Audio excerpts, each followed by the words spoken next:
Dan lagi sabda Nabi SAW, tiada mendapati akan Allah Ta'ala oleh seorang dengan dosa yang terlebih besar daripada dosa yang jahil segala isi rumahnya.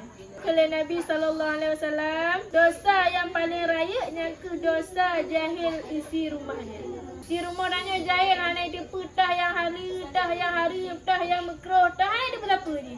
Makanya jana urinang yang ada apa bagi orang pernah urinang ya. Oh urinang ya anak mumpung banyak pernah. Kena sayang dulu le. Adik. Nyu harum dek ber, watehet dek. Bek bubuk Quran dek ber. Mana masjid dek ber. Pegah agak. Pegah hukum ba ahli rumah. Nyu harum dek ber. Bek mumpak le dek ber kat susah kajik piu. Masa muda ke habis? Teh muda dia zaman bek balik kena alim kahwin. Sayang abang dia, abang minta pen dari bengah cik Allah. Dari bengah sampai geput abang minta pen tapi adik tega dengan orang kira adik terus abang lanjut dalam neraka. Kaji piu dek ber. Bek bumbu maksud dek ber, sayang abang. Pegah hukum bais, isteri pegah hukum anak. Bek anak pegah apa, anak pernah tapu.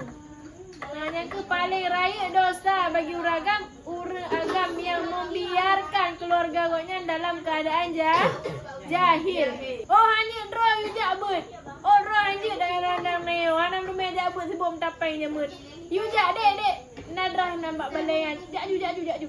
Baik biarkan keluarga tanya dalam keadaan jahil. Dan menancilah bagi suami wajib pernah ke anak, wajib pernah ke isteri. Pernah hukum sembahyang. Pernah ke inang, nyo dek batis sembahyang dek ber. Nyo rumah aki batis sembahyang dek ber. Dek pesan layan ke budak dek ber. Habis abang belum lain. Habis urut ke budak tun je sembahyang budak-budak le. Habis tun sembahyang puji. Takut gadah budak, takut gadah lip. Dekat dek habis abang belum lain. Sabar kodak abang belum. Yang penting tun sembahyang bepah tun sembahyang. Habis hanya gadah lip. Sampai hanya gadah budak-budak mahal sehingga abang belum lain. Pegah baik natah yang ali, tah yang harum pe. Pegah. Nyo mupaknya harum dek ber. Dan mumpak lek kejit. Seperti meninggalkan mupak-mupaknya boy. Pegah bagi boy. Boy. Adik sayang dan mupak-mupak lek.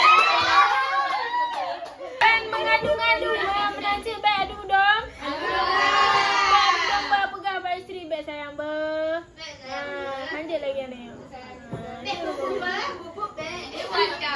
Dan memeliharakan segala najis dan segala hukum membasuh najis.